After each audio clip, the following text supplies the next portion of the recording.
Assalamualaikum warahmatullahi wabarakatuh. Perkenalkan, saya Iqbal Suryadi. Pada kesempatan kali ini, saya akan menjelaskan sebuah rating tools, yaitu LBC atau Living Building Challenge, sebagai penilai suatu bangunan, apakah bangunan itu ramah lingkungan atau tidak.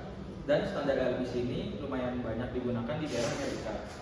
Perkenalkan, nama saya Iqbal Suryadi dengan NIM 21052217617. Prodi D4 Teknologi Rekayasa dan Pembenaran Bangunan Sipil.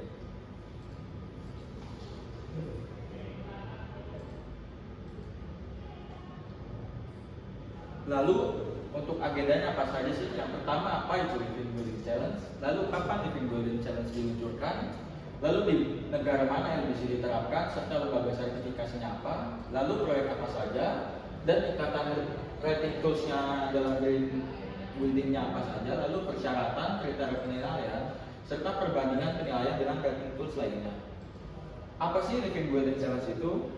LBC atau Living Building Challenge adalah salah satu standar keberlanjutan yang paling ketat di dunia untuk bangunan yang benar-benar ramah lingkungan. LBC ini dikelola oleh ILFI atau International Living Institute Building.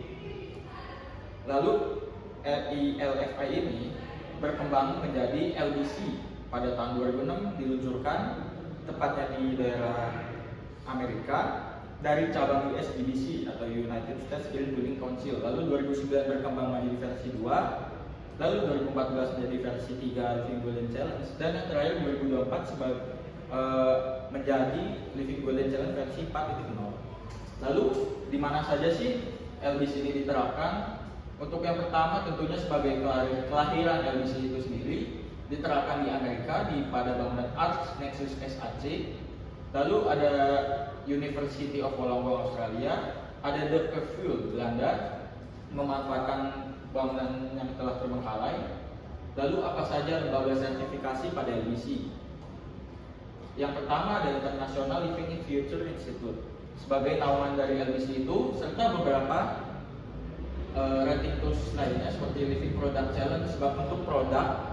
Lalu ada Living Community Challenge, yaitu untuk komunitas sebagai penilaiannya. Lalu proyek apa saja yang dapat disertifikasi oleh LBC? Yang pertama ada proyek baru atau proyek yang menjadi. Lalu ada bangunan yang sudah jadi atau existing building. Ada interior project, single family residential, multifamily residential, bangunan konvensional, institusional, dan medical laboratory.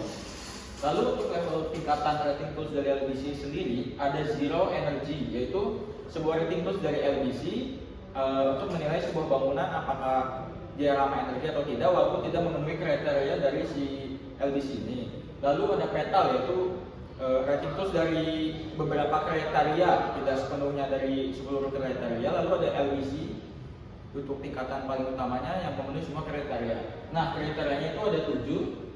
Yang pertama ada place, water, energy, health and happiness, materials, equity, dan beauty. Dari ketujuh kriteria ini nantinya akan membuat sebuah rating tools dari zero, apakah itu dia petals, apakah dia itu living building challenge. Lalu untuk prosesnya adalah sebuah bangunan akan diregistrasikan terlebih dahulu, lalu dicek perencanaannya apakah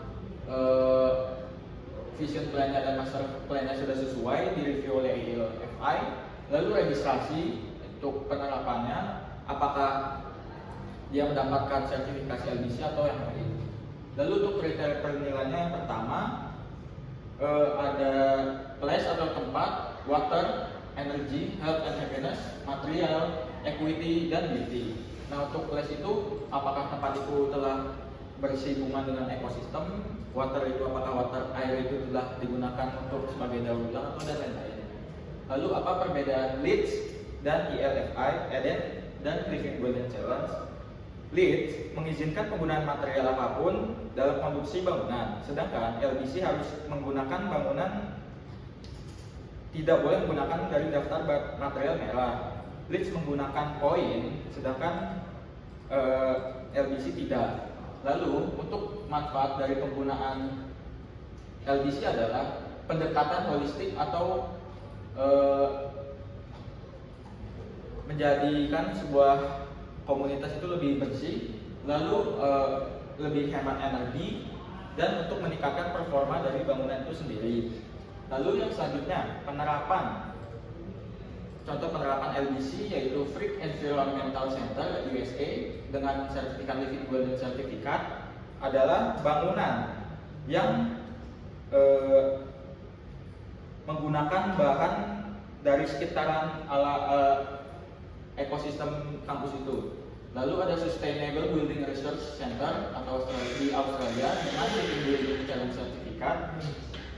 SRBC ini menggunakan jumlah energi yang sama dengan Universitas Wollongong, yaitu dengan menggunakan panel surya dan lain-lain.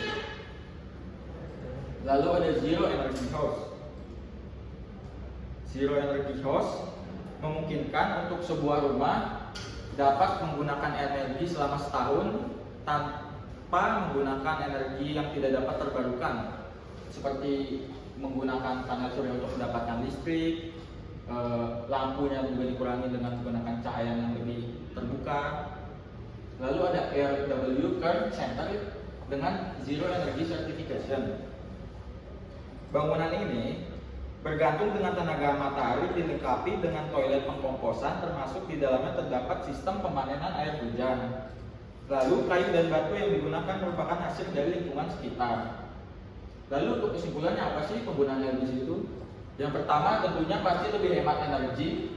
Terus penggunaan air atau water tentunya pasti akan dikurangi dengan sistem pemanenan air hujan atau dengan menggunakan daur ulang air. Lalu LBC juga pastinya tentu akan berkembang perkembangan zaman mengikuti waktu. Sekian presentasi dari saya. Apabila salah kata mohon maaf. Wassalamualaikum warahmatullahi wabarakatuh.